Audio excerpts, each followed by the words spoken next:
네, 성도님들 안녕하셨습니까? 또 이 시간에 아마 제가 짐작컨대 이 가정별로 또 이렇게 주님을 기억하시고 또 주님을 예배하시고 또 참 감사한 마음으로 또 함께 이 하나님 말씀 앞에 나오셨다고 생각이 듭니다. 제가 듣기로는 참 이 좀 생각보다 길어진 이 시간 가운데 좀 어떻게도 지내시나 또 염려도 많이 있었습니다만 또 그래도 각 처에서 참 이렇게 함께 가정들이 예배를 드리시면서 또 나름대로 또 그 가정 안에서 영적인 어떤 교제, 영적인 분위기가 좋아지고 또 새로워졌다, 이런 또 좋은 감사한 이야기도 듣게 됩니다. 또 참 고마운 것들은 또 어떤 성도님들 가정은 많이들은 다 같이 모이기 어려우니까 이웃에 살고 있는 뭐 한두 가정, 두세 가정 같이 또 청해서 같이 예배도 하시고 예배도 드리시고 또 애찬도 같이 하시고 또 오후에 좀 편안하게 교제도 하시고 그렇게 또 전에는 또 그런 시간들을 충분히 누리지 못했는데 말 그대로 가까이 사는 이점을 이용하셔서 전보다 더 자주 뵙는다, 이런 얘기도 들었습니다.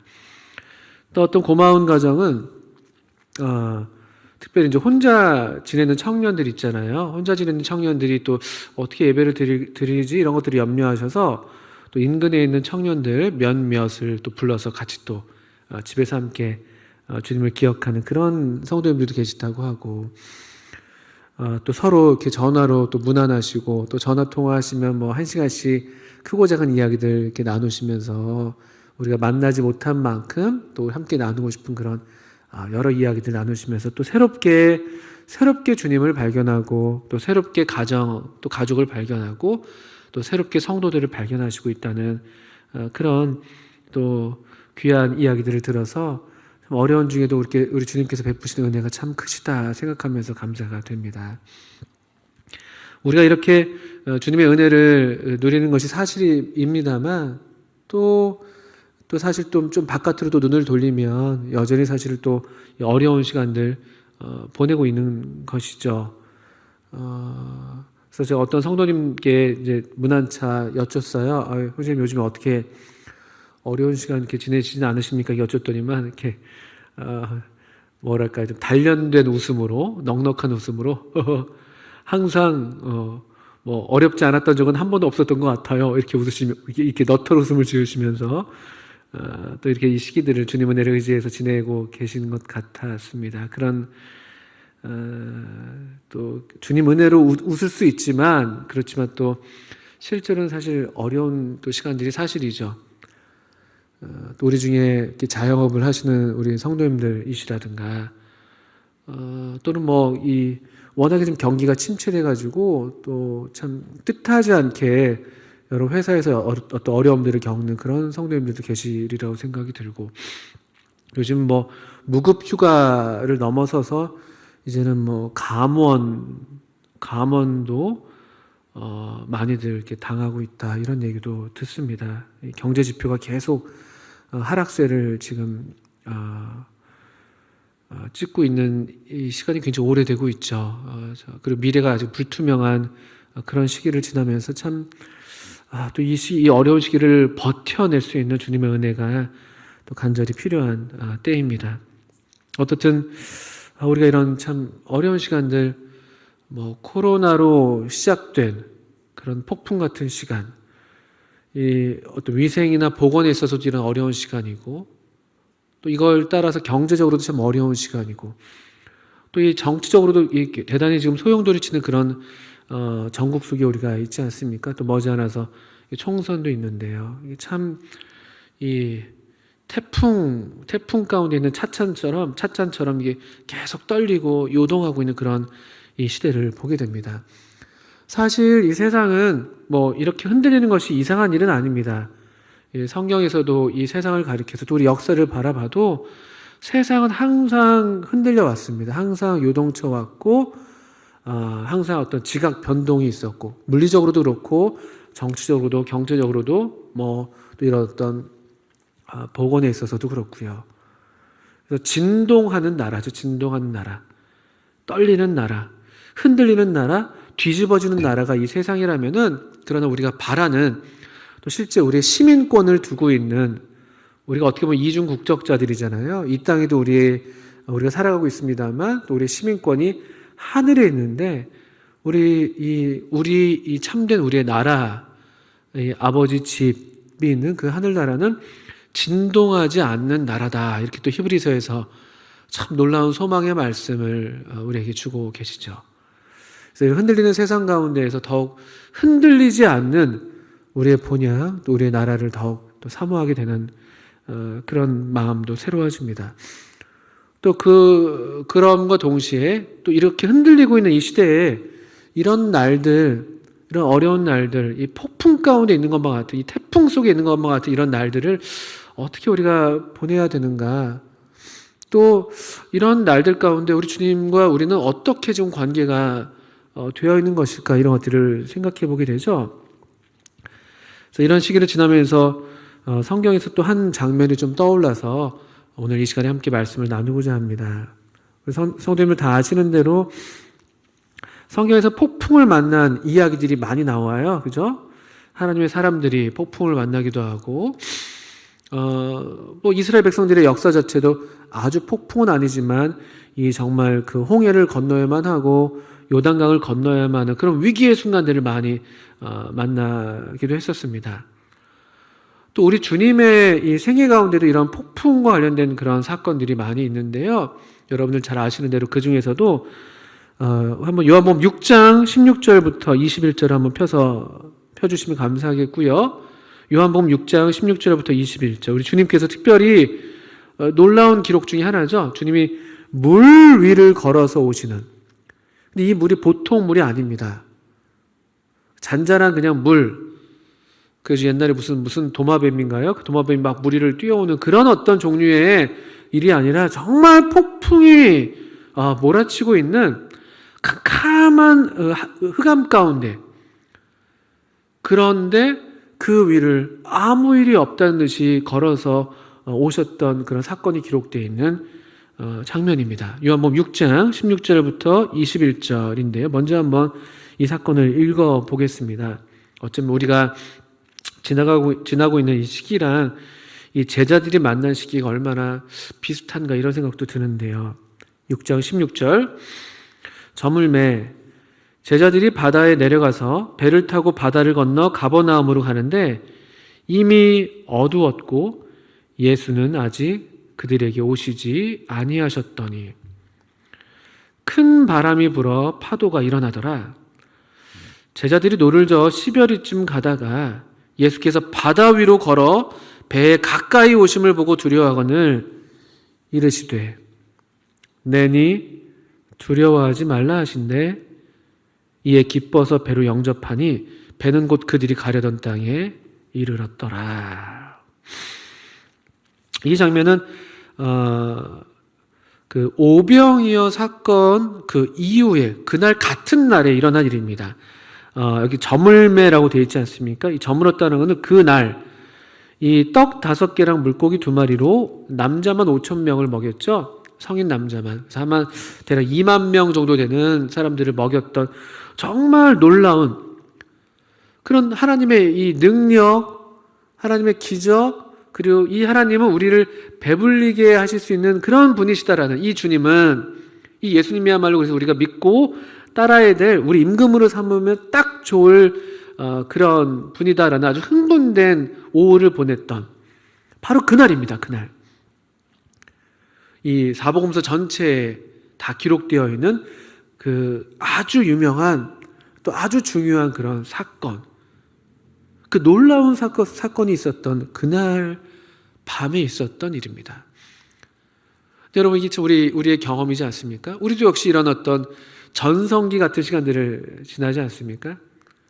우리 인생에 있어서도 그렇고, 우리 사업에 있어서도 그렇고, 우리 어떤 몸담고 있는 분야에 있어서도 그렇고, 또 우리 신앙에 있어서도 그렇고, 정말 이렇게 빛나는 그런 시기들을 우리가 만날 때가 있죠.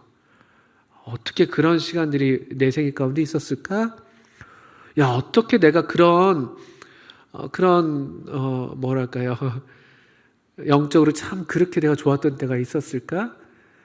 이렇게 우리가 추억에 잠기면서 회상할 만한 그런 어떤 순간들, 그런 시간들을 우리도 지나오기도 합니다. 뭐 사업적으로도 정말 승승장구하는, 너무 잘 돼도 잘 되는 그런 날들을 우리가 만나기도 하죠. 그런데 여기 이 사건의 이 장면의 첫 시작이 그런 것처럼요, 똑같죠. 우리 인생도 점입니다. 항상 최고점을 찍는 것이 아니죠. 항상 하나님의 이 놀라운 능력을 경험하는 것이 아니고, 항상 우리의 배가 부르기만 하는 것도 아니고, 또 이런 어떤 내려가는 그런 시간들이 있습니다. 저물었습니다. 찬란했던 태양이 어느덧 서산으로 넘어가고 어두움이 드리워지는 그런 어떤 시간 배경을 갖고 있어요. 다른 성경에서 보게 되면 우리 마태복음이나 마가복음이죠. 이 사건을 동일하게 기록하고 있는데요. 거기서 예수님께서 제자들을 재촉해서 이제 배를 타고 바다를 건너가게 하셨다는 말씀도 있습니다만, 저물었는데 이제 바다에 내려갔습니다. 그리고 배를 탔죠. 예수님도 이렇게 보내시고 재촉하셔서 배를 탄 것도 있겠고요. 또 우리 아시는 대로 제자들, 우리 12제자가 있는데요. 이 제자들은 적어도 확실하게 이 12명의 이 직업을 우리가 다 알지는 못하지만 확실하게 아는 사람들 중에서 적어도 4사람은 그 어부 출신이죠. 또 요한복음 21장을 보게 되면 갈릴리에서 물고기 잡으러 베드로가 갈릴리로 가겠다고 했을 때 그때 함께 했던 제자가 7명이라고 기록된 걸 보면 아마도 확실하게 4명, 베드로, 안드레, 야고보, 요한, 요 4명은 확실하게 어부였겠고, 그 외에 우리가 잘 알지 못하는 제자들 중에서도 한 3명 정도도 이 어부였을 것이다 라고 생각을 할 수가 있죠. 또 주로 이 제자들의 어떤 그 고향이, 그 직업도 그랬지만 그들의 어떤 출생지나 그 자라왔던 배경이 사실 다 갈릴리, 즉 바닷가죠, 바닷가. 그러니까 이 사람들은 사실은 바닷사람들입니다. 뱃사람들이고, 이 배를 타는 것, 이 갈릴리 바다, 이 갈릴리 바다에는 이 사람들이야말로 베테랑이죠, 사실은요. 그래서 그 밤에 배를 타는데 그 저녁에 그렇게 특별한 어려움을 느끼지 않고 아주 편안한 마음으로 어쩌면 배를 탔을지도 몰라요. 이미 마음은 벌써 들떠 있었을 것이고요. 그 낮에 있었던 기적으로 인해서. 그렇게 이제 배를 탔습니다. 17절이죠.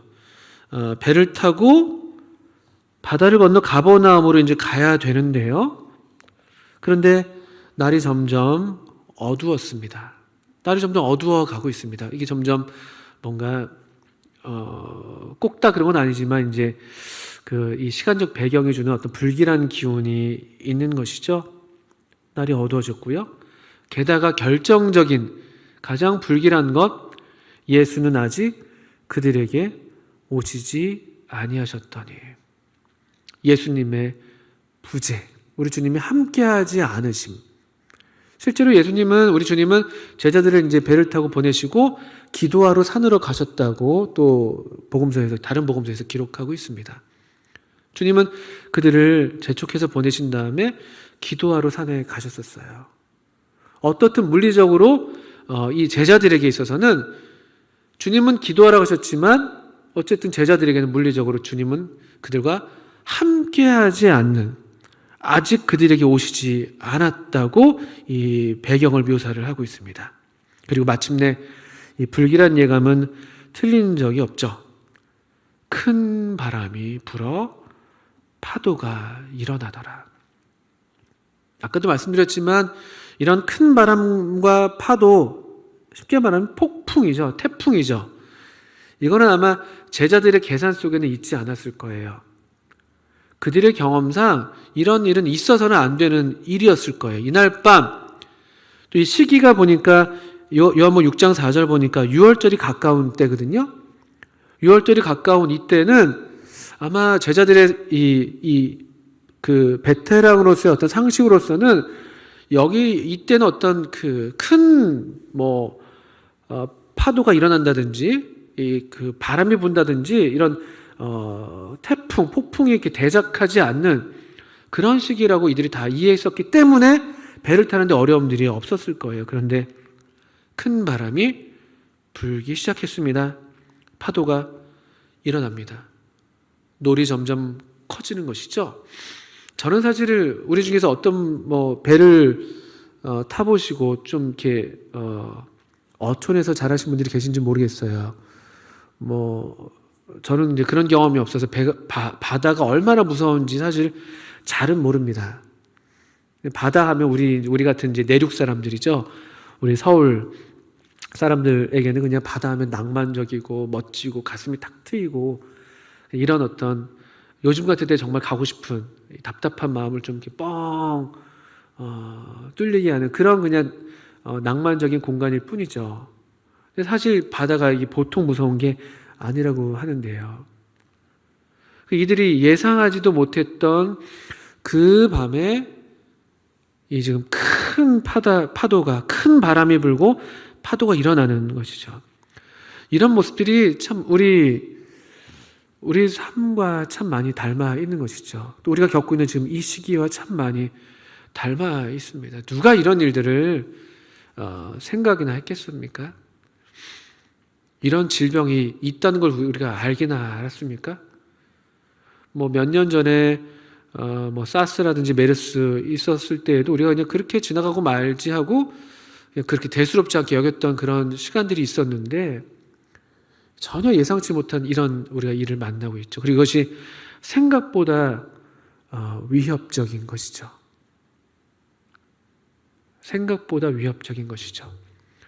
우리의 원래 계획대로였다면 이 시기에 나는 지금 대학을 입학해서 학교를 다니고 있었어야 되는데, 나는 지금 취업을 해서 회사를 다니고 있었어야 되는데, 나는 지금 결혼을 해서 새로운 가정을 꾸렸어야 했는데, 나는 지금 여름에는 일본 그 도쿄 올림픽 특수를 기대하면서 사업을 확장하고 있었어야 될 때인데, 아마 우리의 계획들 속에서는 우리는 이 성공적인 어떤 일들만을 예상하는 그런 계획들이 주로 있었을 겁니다. 이 시기에 이런 일이 일어나면 안 되는 건데, 이 시기에 그런 생각들, 그런데 이런 일이 지금 생기는 것이죠. 예상치 못한 큰 바람, 또 파도가 일어납니다. 무급휴가를 넘어서서 감원의 위협이랄까요? 취업 계획이 다 뒤틀려버리고 사업이 무산되고 또 이사 계획도 다 엉키고 꼬이고, 또 그런 일이 없어야겠지만 또 건강도 좋지 않아질 수도 있고, 또 가정 환경이 또 생각보다 어려워질 수도 있고요. 지금의 우리 삶에도 이런 예상치 못한 큰 바람과 파도가 일어나고 있을지도 모르겠습니다. 또 그런 어려움들을 겪고 있는 성도님들이 계시지 말아야 되는데, 또 어떻게 그런 분들 계시다면 또 어떻게 우리가 좀 돕고 또 주님 말씀으로 위로를 할 수 있을까, 이렇게 생각이 드는 것이죠. 큰 바람이 불고 파도가 일어났습니다. 19절에 제자들이 하던 대로 하는 것이죠. 일단은 그들이 못하는 사람들이 아니니까 노를 힘껏 졌습니다. 아주 애써서. 그냥 그들의 모습을 상상해 보면은 얼마나 지금 온몸이 땀으로 젖어 있을까요? 또 이 바닷물이 막 넘실거리는 파도에 바닷물이 배 안까지 들이차서 또 온몸이 젖어 있고, 팔뚝이 막 힘줄이 막 돋아나게 힘을 쓰고 있고, 땀이 범벅이고, 손에 갑자기 노를 저음으로써 또 손이 막 터져 나가고, 또 그런 긴박한 장면이 그려지기도 합니다. 저들이 노를 저었습니다. 노를 저었는데 한 10여 리쯤 갔다고 돼 있네요. 19절에 보니까 육지로부터 한 4km 떨어져 있는 어느 한 지점쯤이죠. 이게 참 이게 어려운 것입니다. 차라리 떠난 다음에 얼마 안 됐으면 얼른 돌아가도 되는데, 나름대로 저오던 그런 게 있으니까, 이력이 있으니까, 또 이미 어느 정도 와 있고, 또 애써서 저어가지고 어쨌든 또 이게 한 4km까지 와 있고요. 이거는 뭐 사실 돌아갈 수도 없고 더 나아갈 수도 없는, 애써서 노를 젓긴 졌는데 그냥 제자리만 계속 뱅뱅 도는 것만 같은, 어디가 지금 방향이 어디가 맞는지도 잘 모르겠고, 사위는 점점 더 어두워져 가고 있고, 뭐 앞이 잘 보이지가 않고, 애는 쓰는데 노는 계속 젓고 있는데 나아가지도 못하고 물러서지도 못하고 있는 것 같고, 방향이 맞는지 그런지도 잘 모르는 것 같고, 그런 아주 뭐 혼란스러운 상황이 아니었겠나 이런 생각을 하게 되죠. 바로 그때죠. 정말 뭐 그들의 어떤 경험, 그들의 지혜, 그들의 경력, 뭐 어떤 것으로도 우리가 할 수 없는 그런 뭐 어떤 그 절벽의 순간을 만나는 것이죠. 그런 끝자락에 지금 서 있는 거라고 볼 수가 있는 것이죠. 이대로 조금만 더 시간이 지나가면은 어쩌면 배가 난파될지도 모를 것 같은, 이대로 조금만 더 지나가면은 이제 파도가 완전히 배를 삼켜버릴 것만 같은, 그들이 아무리 유능한 뱃사람이라 할지라도 더 이상 감당할 수 없을 것만 같은 그런 무시무시한 그런 순간입니다. 그리고 마태복음이나 마가복음서를 보니까 이때 시간이 아까 이제 날이 저물었을 때 시작했잖아요. 그리고 이제 이미 어두워졌고요. 그리고 이때 시간이 밤 4경이라고 묘사가 되어 있습니다. 밤 4경. 우리 삼경이 보통 밤 11시부터 새벽 1시가 삼경이지 않습니까? 이화의 월백하고 은하니 삼경일체. 근데 4경이니까 새벽 1시부터 또 새벽 3시. 요즘 같은 야행성으로 살아가는 우리라 할지라도 뭐 그래도 12시, 1시 사이에 우리 보통 그래도 자잖아요. 1시부터 3시는요, 모르겠어요. 저도 그 시간에 깨어있던 적이 거의 별로 없는 것 같아서 최근 몇 년간에는요. 근데 오늘날 우리에게도 1시부터 3시는 너무나 생소한 시간인데, 이 1세기 전기가 없는 그런 시대에 해 뜨면 깨어나고 해 지면 잠드는 그런 시대였잖아요. 그 시대에 이 새벽 1시부터 3시라는 것은 더더군다나 이 사람들로서는 그 시간에 배에 있다, 바다에 있다, 이건 상상할 수 없는 그런 시간대죠. 바로 그런 정말 모든 소망이 끊어지는 것 같이 보이는 그런 때입니다. 어찌할 수 없는 속수무책인 그런 순간이죠. 근데 바로 그때입니다. 바로 그때 예수님께서 오셨어요. 참 다행이죠. 근데 흥미로운 게 19절에 보니까 예수께서 바다 위로 걸어오셨어요. 바다 위로 걸어서. 예수님이 오시는 건 좋은데 또 예수님이 오시는 것이야말로 우리에게 유일한 해결책인데, 또 그것이야말로 우리가 정말 바라는 바인데 오시긴 오시는데 바다 위로 오세요.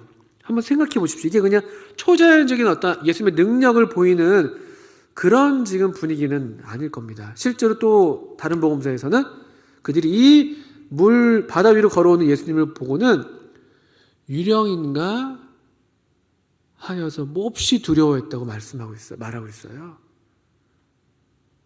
이게 참 우리의 경험이기도 하죠.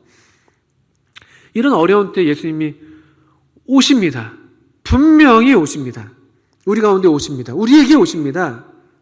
그런데 우리가 사실 잘 알아볼 수 없는 모습으로 오시는 게 문제입니다.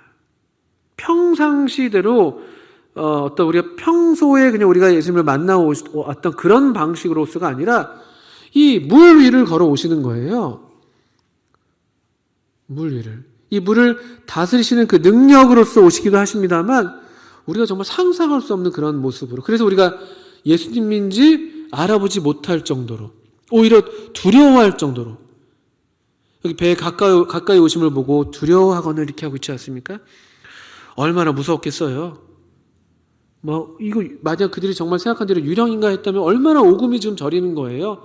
그렇잖아요. 우리 이 바다에 대한 그런 전설들은 많이 있지 않습니까? 얼마나 무시무시한 장면입니까? 이것이 사실은 거꾸로 다르게 생각하면요, 아주 아수라장이 됐겠죠. 지금 그렇지 않아도 폭풍 때문에 난리법석인데 무언가가, 형체를 알아볼 수 없는 무언가가 다가오는 것이죠. 아직 그들은 알지 못해요. 그 형체를 알 수 없는 그 무언가가, 유령인 것처럼 보이는 그 희끗희끗한 무언가가 우리 주님이신 것을 아직은 알아보지 못합니다. 그런데 그때 두려워하는 그들에게 한마디 음성이 들립니다. 20절이죠. 이르시되 내니 두려워 말라. 내니 두려워 말라. 이 한마디가 충분했습니다. 이 20절을 사이에다 둔 19절과 21절의 제자들의 이 감정의 변화를 보십시오. 19절의 끝부분에는 두려워하거늘, 21절은 이 말씀에 바로 이어서는 이에 기뻐서. 폭풍 속을 뚫고 들려오는 세미한 음성이 있습니다. 세미했을지 잘 모르겠습니다만 얼마나 그냥 간결합니까? 다른 설명을 하지 않으셔도 됩니다. 그냥 나다. 두려워하지 말아라. 얘들아, 내가 너희에게 왔어. 얘들아, 내가 너희에게서 눈을 돌린 적이 단 한 번도 없었어. 기도하러 산에 올라가셔서 기도하실 때 주님은 제자들이 괴로이 노 젓는 것을 보고 계셨습니다. 우리 주님의 기도 가운데는 제자들을 위한 기도가 포함되어 있었을 것입니다. 결국 그들을 통해서 주님께서 주님의 일을 하셔야만 했으니까요. 그 주님께서 기도하시면서도 제자들을 바라보시면서 기도하셨던 그 주님께서 우리가 생각하지 못한 때에, 우리가 생각하지 못한 방식이긴 하지만 분명히 우리에게 오시는 것이죠. 그리고 말씀하십니다. 이 말씀이야말로, 이 말씀만은 우리가 알아들을 수 있게, 나다. 내가 여기 있다. 이 바다를 다스리는 권세를 갖고 있는 창조주 내가 지금 너희와 함께 있다. 이 모든 일들의 배후에는 내가 있다. 나는 전능자야. 나는 알파와 오메가야. 나는 이제도 있었고 전에도 있었고 장차 있는 자야. 내가 이 모든 일을 주관하는 전능자야. 이 모든 의미를 함축하고 있는 한마디, 내니 두려워하지 말라. 이 음성, 이 말씀을 듣는 제자들이 이제 21절에 기뻐서 배로 영접을 합니다. 그리고 배는 곧 그들이 가려던 땅에 이르렀습니다. 곧 그들이 가려던 땅에. 그들의 두려운 마음이 변해서 기쁨이 되었고, 그 방향을 잃고 방황하던 그 육지에서부터 4km 떨어진 그 지점에서 제자리를 맴돌던 그들의 배가 어느샌가 제대로 방향을 잡고, 그리고 목적지로, 그들이 가려던 땅, 여기 가버나움으로 도달했다는 그런 말씀을 우리가 보게 되죠. 참 놀라운 말씀입니다. 여기서 이제 이 20절에 특별히 내니 두려워하지 말라라는 이 말은, 이 말이 왜 능력이 있고, 이 말이 왜 권능이 있고, 이 말이 왜 제자들의 두려운 마음을 잔잔하게 할 수가 있었는가라고 한다면요, 이 나다라는 그 말 때문입니다. 아까도 잠깐 언급했습니다만 이 사건의 배경이 되는 시간, 또 그 시기가 6장 4절에 유대인의 명절인 유월절이 가까운 때라고 되어 있지 않습니까? 유월절이 가까운 때에 지금 오병이어 사건도 있었고, 여기 물 위를 걸어오신 예수님의 이야기도 여기 같이 이 표적이 기록되어 있습니다. 유월절 가까운 때. 여러분, 유월절은 이스라엘 백성에게는 최고의, 가장 큰 명절이죠. 유월절에는 많은 이야기들이 서려 있습니다. 많은 이야기들이 서려 있죠. 이를테면은 유월절 하면 딱 떠오르는 건 뭐겠습니까? 어린 양, 죽음의 사자, 홍해를, 그 거대한 바다를 가르고 난 그 구원의 길, 하늘로부터 내렸던 그 떡과 반석에서 났던 물, 이 수많은 이야기들이 줄줄이 서려 있고 또 거기서부터 나오는 그런 명절이 바로 유월절이죠. 근데 지금 그들 눈앞에 지금 그 이야기가, 그 유월절이 사실은 재현되고 있는 것입니다. 아니, 재현이 아니죠. 그 이상이죠. 그 오래된 이야기들이 가리켜왔던 실제가 여기 지금 눈앞에 펼쳐지고 있는 것이죠. 무엇입니까? 전에는 물을 갈라서 길을 내셨다면 이제는 물 위를 걸어서 전혀 새로운 길을 보이시는 길이 되시는 우리 주님.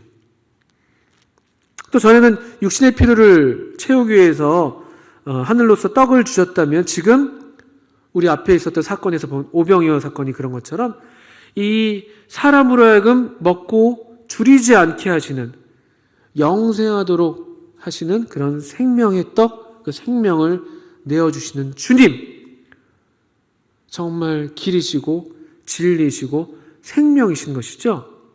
그런 의미에서 이 내니 두려워하지 말라라는 이 말씀은요, 단순한 그냥 예수님의 자기소개가 아니라 실제로 이 단어는 바로 출애굽 당시에 이스라엘 백성에게 자신을 계시하셨던 그 하나님, 우리가 여호와라고 부르는, 야훼라고 부르는 바로 그 하나님의 이름, 출애굽기 3장 14절에 나오는 나는 스스로 있는 자다. 바로 그 자기 계시의 말씀인 것입니다. 실제로 이 성경을 기록하고 있는 헬라어에서는 그 출애굽기 3장 14절에 그 나는 스스로 있는 자다라는 그 계시를 번역한 헬라어 문장을 그대로 사용하고 있는 것이죠. 이 말씀을 들은 제자들, 또 이 말씀을 읽었던 이 초기의 독자들은요, 이 말씀을 듣고 읽은 그 순간 이건 지금 예수님께서 바로 그 출애굽의 하나님이라고 자신을 밝히시는 것으로 즉각적으로 알아들었을 것입니다. 여러분, 우리의 주님이 바로 이런 주님이십니다.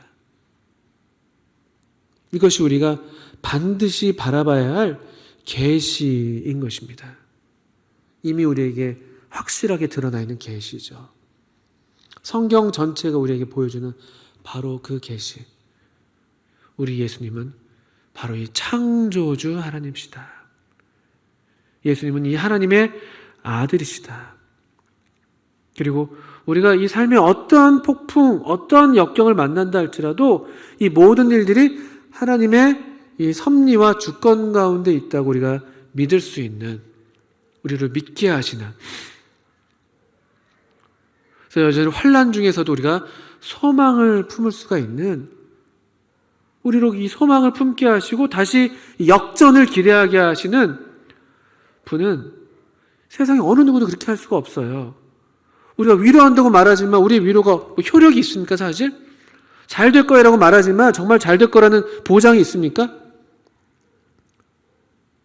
우리의 마음만큼 우리의 능력이 가닿지 못하잖아요. 그런데 우리 주님은 그렇게 하실 수 있는 분이라는 것이죠.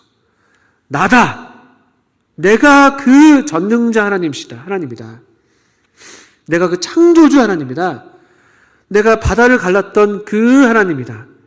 이제 내가 바다 위를 걸어서 세계를 내고 있다. 내가 하늘에서 떡을 주었던 그 하나님이다. 이제 내가 내 자신을 너희들의 생명의 양식으로 내어주고 있다. 이것이 더욱 분명하게 자신을 드러내시면서 우리로 이분을 바라보게 하시고, 그러니까 두려워하지 말라는 이 말씀이 그대로 그 말씀대로 되어지는, 그러니까 두려워하던 제자들이 기뻐할 수 있게 하는 놀라운 능력, 이 전능자 하나님을 우리가 맞닥뜨리고 있는 것이죠. 그들이 처음에 생각했던 것처럼 우리 주님은 결코 유령이 아닙니다. 우리 주님이야말로 유령이 무슨 말입니까? 항상 실제이신 분, 항상 계시는 분, 항상 지금 계시는 분, I am who I am. 항상 되시는 분, 그분이 원하시는 무엇이든 하실 수 있는 지극히 현존하시는, 너무나 이건 대비가 되는 말이죠. 그들은 처음에 유령이라고 느꼈지만 이분은 전혀 유령이실 수 없는 가장 실제이신, 전혀 이 존재에 있어서 어떤 균열이 없으신 온전하신 하나님, 놀라운 이 하나님을 우리가 이 장면에서 뵙게 됩니다. 이 하나님께서 이 제자들을, 이 폭풍 가운데 방황하고 이 어려워하고 있었던 이 제자들을 찾아오셨던 이 창조주 하나님께서 오늘 우리 이 폭풍의 시기를 지나고 있는 우리 인생의 배를 찾아와 주십니다. 우리가 잘 알아보지 못하고 또 우리가 생각하지 못한 때일진 몰라도 지금 여전히 우리를 찾아오십니다. 그리고 확실한 음성으로, 부드럽지만 확실한 음성으로 우리 귀에 주님께서 말씀을 들려주실 거예요. 나다. 두려워하지 마. 여기 내가 함께 있어. 결코 이게 끝이 아니야. 내가 너희들이 바라던 그 소원의 항구 그 이상으로 내가 너희를 이끄는 더 완전한 곳으로, 더 높은 곳으로, 나의 발을 사슴과 같게 하사 나로 나의 높은 곳에 다니게 하시는 하박국의 고백이었잖아요. 비록 무화과 나무가 갑자기 생각이 안 나네요. 그 유명한 찬송으로도 많이 불리는데요.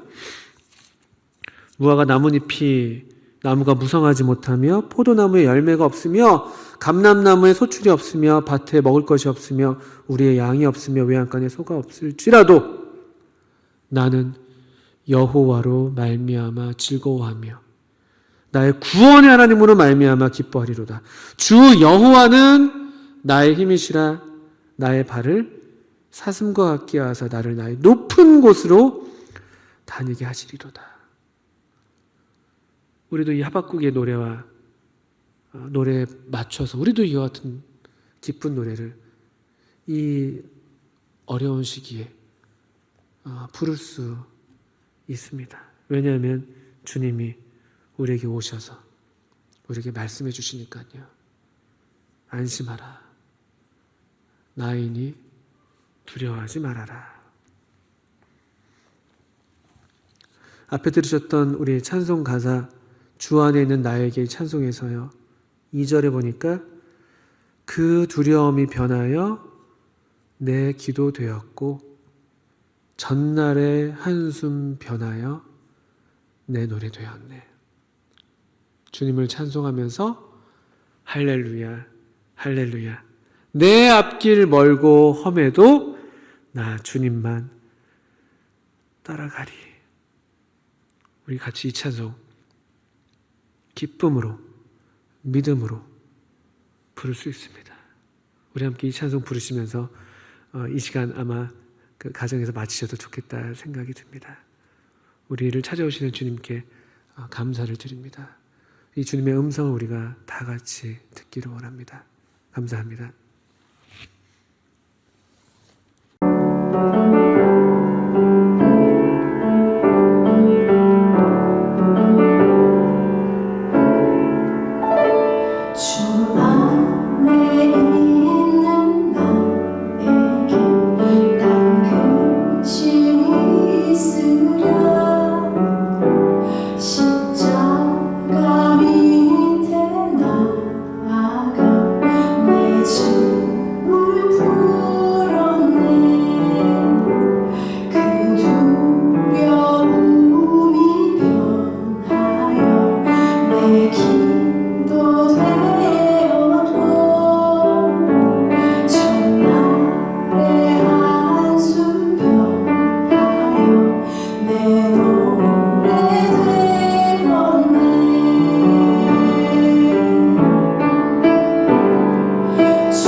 감사합니다.